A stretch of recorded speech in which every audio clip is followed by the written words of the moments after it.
Throughout history, major societal leaps have been driven by technological revolutions. In this episode, we explore how Southeast Asia is embracing technology not just as a tool for growth, but as a powerful force to uplift communities. I consider myself to be a development technologist, and I've seen the fruits of how tech can drive development. If you look at the history of the world, actually, most of the big leaps in societies has been on the back of some technology revolution. Southeast Asia stands out with its bold technological ambition, pushing beyond digital transformation towards smarter, more livable communities, emphasizing shared societal growth. Twins, it's all about how we can make it not just smart, but make it livable in the way the future is being shaped. So the ambition I see in Southeast Asia much higher than other countries. The trust in tech much bigger in Southeast Asia. And then one other unique element that I find in Southeast Asia, different than, let's say, other continents, especially the West, is the interest in communal good versus personal. With this ambition comes responsibility. As AI reshapes industries and communities, critical questions emerge about ethical use and responsible governance, highlighting a shift towards understanding AI as a public good. So we're just entering this AI age, so to speak, and to me, it's closer to the start of sort of the industrial era than it is the digital. So it's going to bring in a lot of fundamental changes. And there are a few big questions that we'll be answering in the coming decade or so. And one of those big one is, what needs to be governed as a public good? AI's rise in Southeast Asia brings important considerations to the forefront, especially regarding ethical governance and the potential treatment of AI as a public good. How the region approaches these considerations will impact both economic and social progress. Please enjoy this episode from the AIBP ASEAN B2B Growth Podcast. The AIBP ASEAN B2B Growth Podcast is a series of fireside chats with business leaders in Southeast Asia focused on growth in the region. Topics discussed include business strategy, sales and marketing, enterprise technology, and innovation.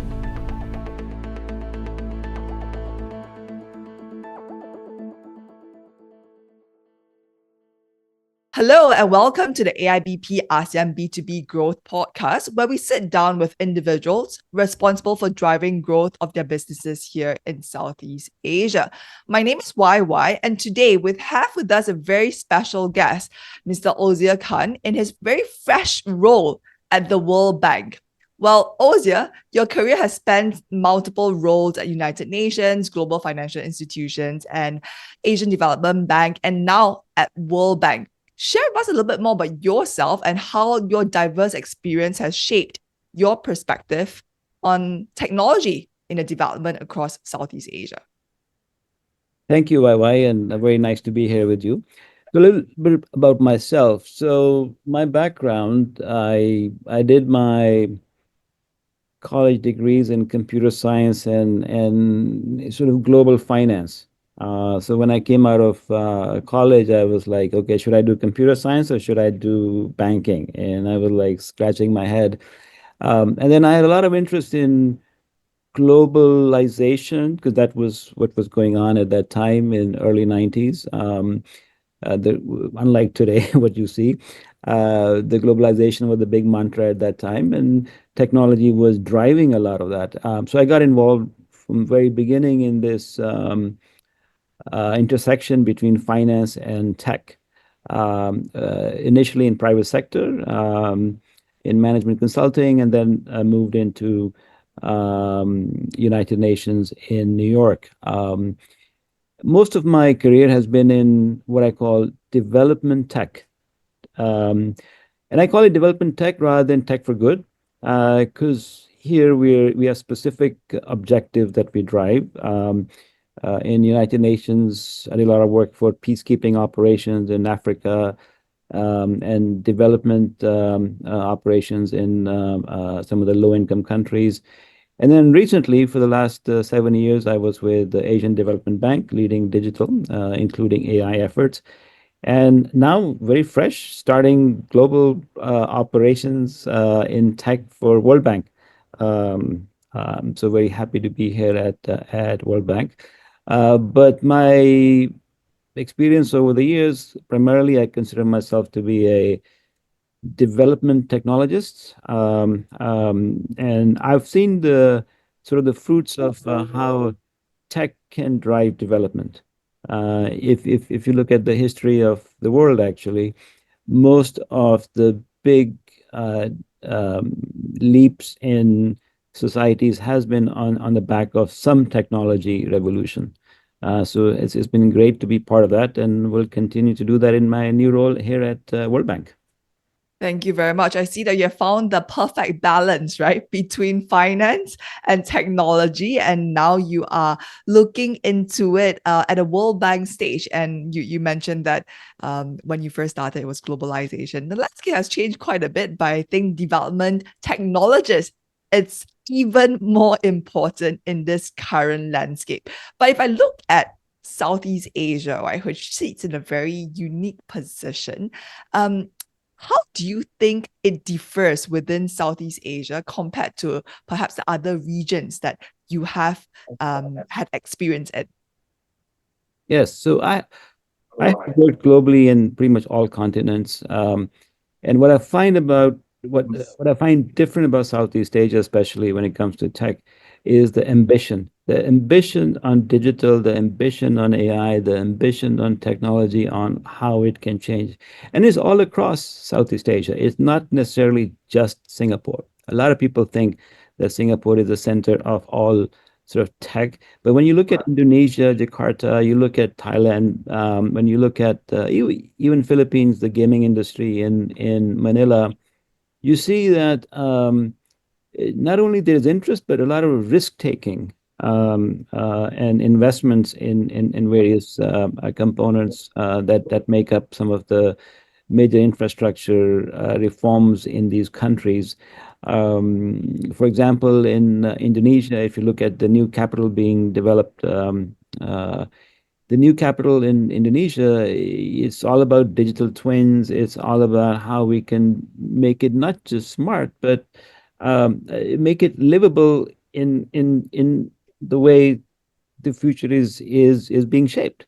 So the ambition I see in Southeast Asia much higher than other countries. The trust in tech much bigger in Southeast Asia. And then one other unique element that I find in Southeast Asia, different than let's say other continents, especially the West, is the uh, interest in communal good versus personal. So here we see a lot of sharing of tech, a lot of sharing of data for good, for betterment of the country or for the a town or city. So a lot more on the ambition side here in Southeast Asia. Thank you very much, Ozia. I believe we also see the same thing, right? When we are tracking like what kind of technologies that the ASEAN enterprises or organizations are looking to apply, there is a lot of interest in, say, AI. But I think when it comes with ambition, when you're looking at investing in these technologies like AI, there's this very important measure, right? You need to be able to measure the successes or perhaps failures of your innovation efforts, right? Can you share with us, in your experience, how do you measure successes, and what does maybe the idea of innovation mean to you? Yeah. So the success when it comes to development work, when it comes to moving sort of humanity forward, and when it comes to saving sort of at the planet, there are a few sort of key aspects that we look at. Um, it's not just overall impact, and impact you can sort of measure in terms of how many people you have moved from, let's say, lower income levels to middle income levels, right? So that's sort of the impact metric that you look at. But on top of that, you kind of focus a little bit lower, and you you see what are the outcomes, not just the broader impact, but the outcomes that you need to focus on to achieve that bigger impact. And the outcomes, you need to have cities where you can breathe air that is clean. You need to have cities where the traffic can be managed. You need to have a city where the crime is uh, uh, uh, at a level where people can invest. So the outcomes matter. Um, uh, and then lastly, success is also about outputs. What specific things you're trying to produce. So, for example, if you want to create a certain pricing AI model, then that model needs to be produced, managed as an output. So these three components together can form a very complicated equation that needs to be resolved for success when it comes to development. And with sustainable development goals, there's so many different aspects that need to be considered. So this equation becomes complex, but resolvable more and more, especially now with AI. Understand. I remember that you were sharing with us about your digital innovation sandbox program, and you mentioned about your proof of value test, right? Because beyond just moonshot projects, sometimes you need to look at how realistic it is to implement the project. Can you give some specific examples of what you have done and maybe some of the programs that you have run of how you decide what kind of measures that you take in determining the outcomes that you've just mentioned?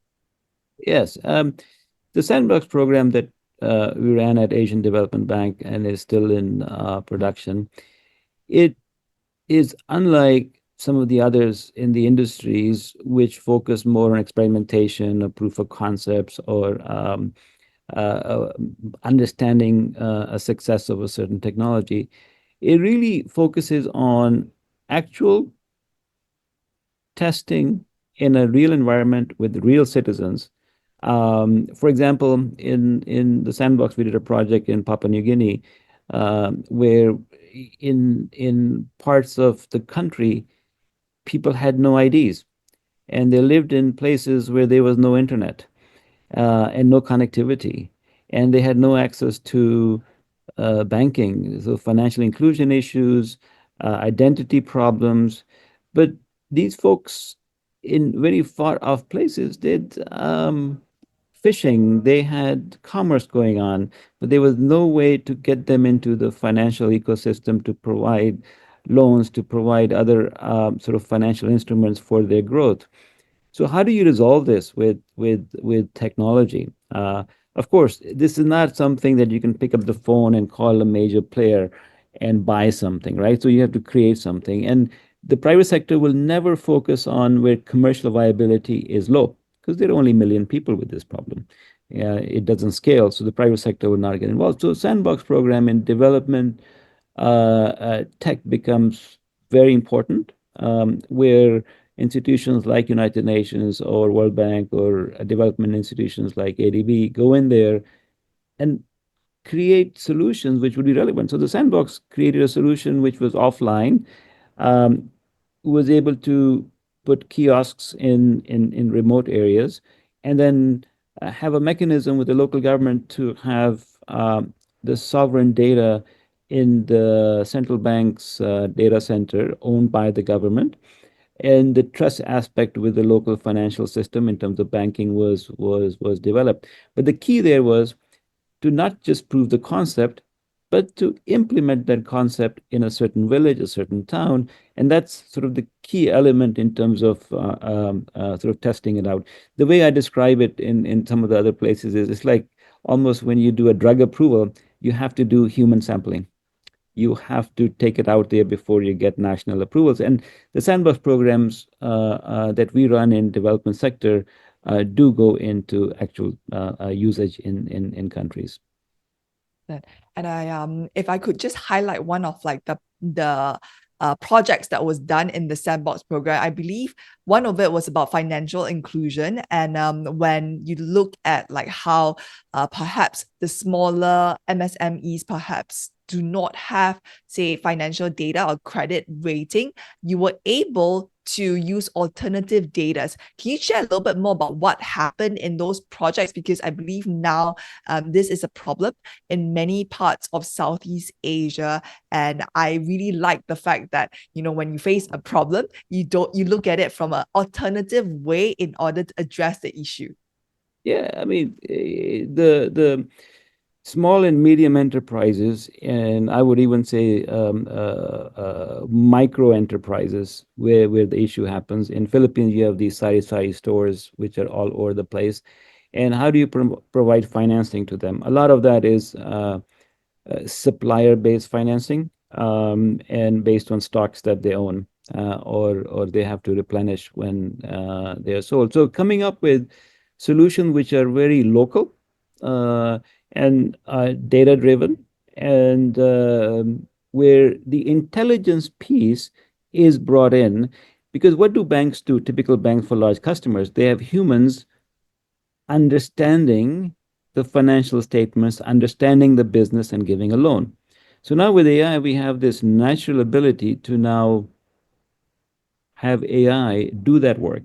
And for AI to do that work, it can get data from all kinds of sources, but to localize it to the micro enterprises, to actually put sensors right there on their stockpiles, right at the point of sale, so that the financing is fit for purpose. It's not that you're blanket approving X number of dollars per store, but it's very, very focused on that particular micro enterprise. Previously, a lot of the issues that we faced in this industry was the small and medium-sized enterprises were lumped into segments, and then this segment gets this amount of money. And it was very difficult to do it for that particular small store because of the volume, because of the size. Thank you so much. You've mentioned about like sari-sari stores in the Philippines, and I think in Indonesia, there's warungs, right? And I believe that in Southeast Asia, the region presents a very diverse landscape. And it is the same for regulatory approaches to AI and data, right? So let's say, in your experience, if a business has multiple countries in Southeast Asia that are navigating this data and AI regulations, how can they best manage these differences while still being able to scale their digital solutions across multiple markets in the region? Yeah. First of all, I think the understanding of AI versus digital. And in many cases, what happens is that AI is looked upon as a bit of a sprinkle on top of digital, and which technically is not true. And because we're running a lot of AI projects, and the way we look at this in development world is that if you look at history, how far analog is from digital, we see the same gap between AI and digital. See, we normally don't think of that gap, but the problem we were not able to resolve with digital is because of the limitations of digital. The problem we were not able to resolve before was because of the limitation of living in analog world. So as we enter the AI world, one of the things we have to do, especially the problem that you mentioned, which is multiple countries, different cities, different cultures, different ways of doing things. If you apply digital, it's tough, because digital assumes that you have one central approach, one Airbnb, one Uber, one kayak, one platform, one this, one that, versus AI, which you can have 50 different AIs for each one of those areas, tailor-made, focused, and then managed very differently than you would as a digital platform. So these fundamental changes as we move into AI are really opening up opportunities for the problem that you mentioned. Because you're right. I mean, what happens in Mindanao versus what happens in parts of Chiang Mai. If you put the same platform digital, it doesn't work.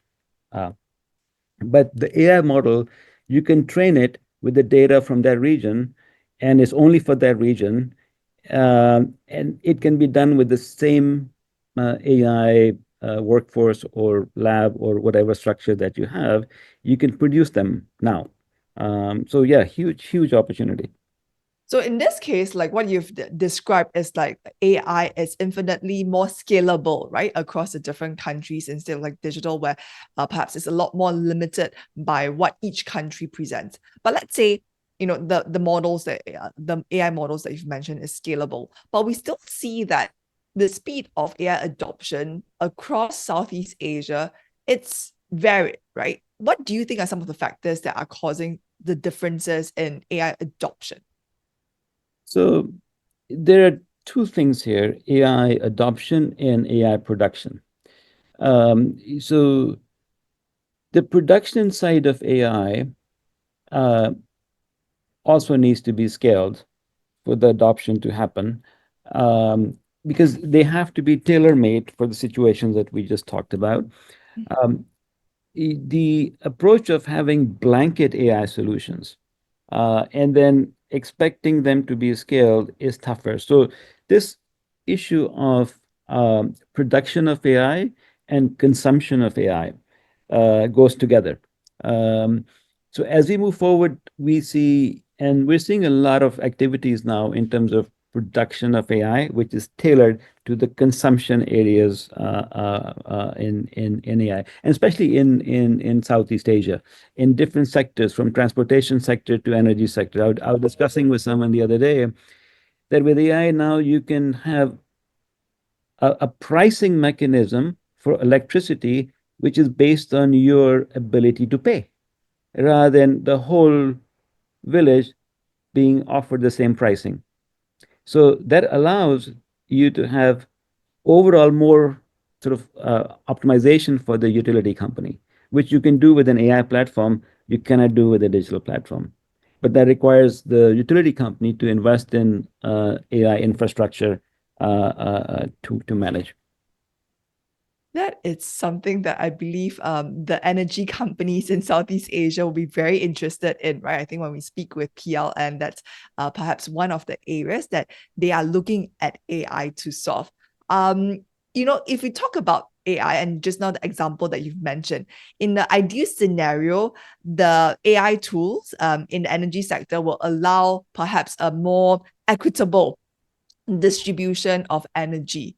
But AI has also brought into the picture a lot of questions around responsibility, the gaps, whether the haves and have-nots, how would that be impacted with AI moving at breakneck speed, right? In your writing, you emphasize about the ethical guardrails to just make sure that AI systems, not only respect human values and rights, it's also something that create good for the community. Can you tell us a little bit more about maybe the frameworks that ASEAN organizations should adopt to just ensure that AI can benefit the population? So we're just entering this AI age, so to speak, and to me, it's closer to the start of sort of the industrial era than it is the digital. So it is going to bring in a lot of fundamental changes, and there are a few big questions that we'll be answering in the coming decade or so. And one of those big one is what needs to be governed as a public good. So, for example, in countries you have, let's say, a defense, which is government. You have some bridges and roads which are managed by the government and not private sector. AI is intelligence. So what part of intelligence needs to be managed as a public good versus part of a private sector? And I think this conversation is beginning.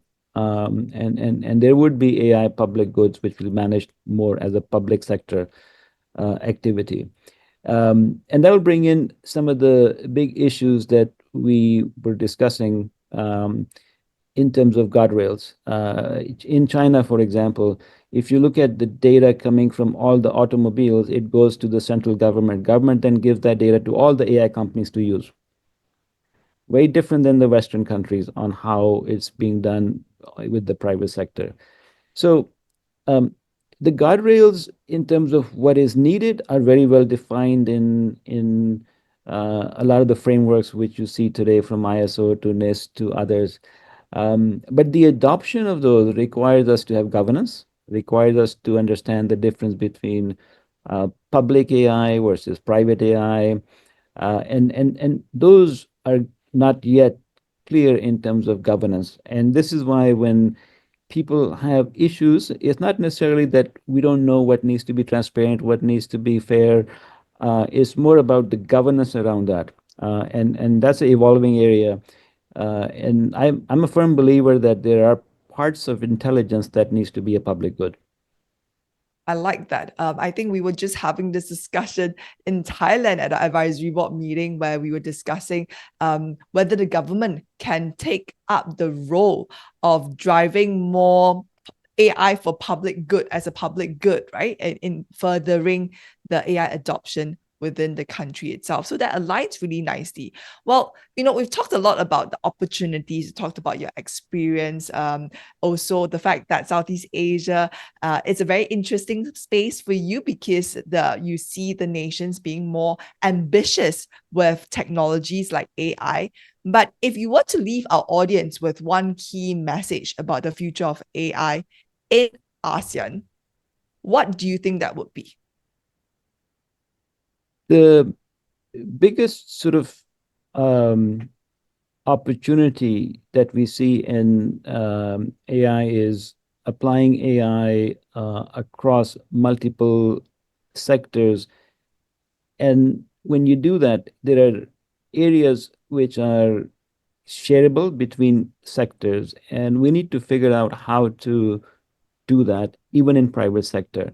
So if there is different, let's say you have association of transportation, association of energy, and the AI being created have this layer that they need to share together, even in private sector, not just the AI public goods. And that piece is going to bring in a lot of GDP growth. And in the digital world, we have figured that out. It took a long time. It took 20 years or so to figure out what we need to share between different industries. In the AI, it is just starting, and those who will figure out first is going to have huge economic growth.